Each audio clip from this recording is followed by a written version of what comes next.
দেখেন নাই 5 মে শাপলা চত্বরে কেমনে খাইছেন।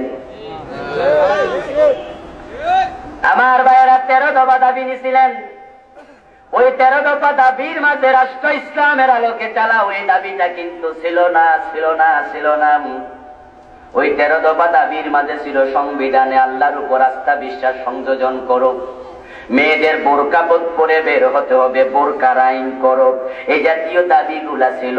কিন্তু সবচেয়ে বড় দাবি যেটা লা ইলাহা ইল্লাল্লাহ, আল্লাহ ছাড়া কাউকে মানি না, ইনিল হুকমু ইল্লা লিল্লাহ, আল্লাহ ছাড়া কারো আইন নাই, আলা লাহুল খালকু ওয়াল আমরু, সৃষ্টি যার আইন তার। ওই ছোট ছোট 13 দাবি কইরা গুলি খাইলেন, আর বড় দাবি লইয়া সামনে যায় দেখেন কেমনে পাশি দেয়া শুরু করে। কথা বুঝেন নাই? ওই 13 দফা দিয়া এ বন্ধু ধাক্কা কারে কয়, ঠেলা কারে কয়, আলেমরা কিছু টের পাইছে। এখন বন্ধু 13 দফা ওয়ালারাও নাকে তেল দিয়া ঘুমাইতেছে। আমরা কোরআনের পক্ষে হক কথা বলেছি যুগ যুগ ধরে, এবং আমরা গুলি আগেও খেয়েছি, এখনো খাচ্ছি, সামনেও খাওয়ার প্রিপারেশন আছে। রক্ত আমরা আগে দিয়েছি, বর্তমানে দিচ্ছি, সামনেও দেব। আমাদেরকে গুলি দিয়া, রক্ত নিয়া, ফাঁসি দিয়া আমাদের দাবি থেকে কেউ সরাতে পারবে না।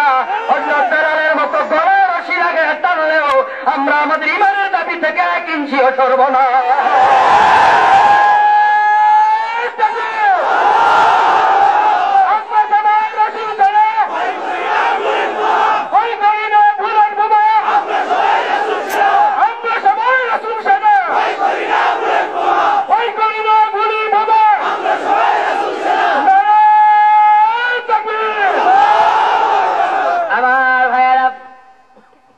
ভয় করেন না বুলেট বোমায়, কথা যেন হেসা হয়, মিছা যেন না হয়। আবু বকর সিদ্দিক বলেছিলেন, ইয়া রাসূলুল্লাহ, কাফেররা তো এসে গেছে, আমরা যে গুহার মাঝে লুকাইলাম।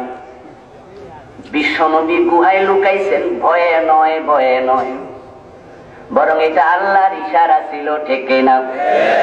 কারণ তিনি যদি ভয়ে লুকাতেন তাহলে লা তাহজান এই শব্দটা ওনার মুখে আর মানাইতো না। আবু বকর বলতেছে, ইয়া রাসূলুল্লাহ, আমরা তো গুহায় লুকাইলাম, কিন্তু কাফেররা এসে গেছে, পায়ের দিকে তাকাইলে আমাদের চেহারা দেখে ফেলবে। আল্লাহর নবী হযরত আবু বকর সিদ্দিককে ওই দিন প্রবোধ দিলেন, সাহস দিয়ে বলছিলেন, লা তাহজান ইন্নাল্লাহ মা'ানা। জোরে বলেন সুবহানাল্লাহ। আবু বকর দুশ্চিন্তা করো না, আল্লাহ আমাদের সাথে আছেন, ঠিক না? ঠিক আমরা যারা এখন বলতেছি ভয় করি না বুলেট বোমা, এই চিন্তা নিয়ে বলা লাগবে হিংস্রতার জন্য নয়, সহিংসতার জন্য নয়, বরং আমাদের চিন্তা হবে আমরা আল্লাহর কোরআনকে বাংলার জমিনে কায়েম করার জন্য উঁচু পাহাড়ের চূড়ার মতো মাথা উঁচু করে সামনে যাব। আমাদের বুক ঝাঁঝরা করে দিও, আমাদেরকে কোরআনের আইনের দাবি থেকে সরানো যাবে না।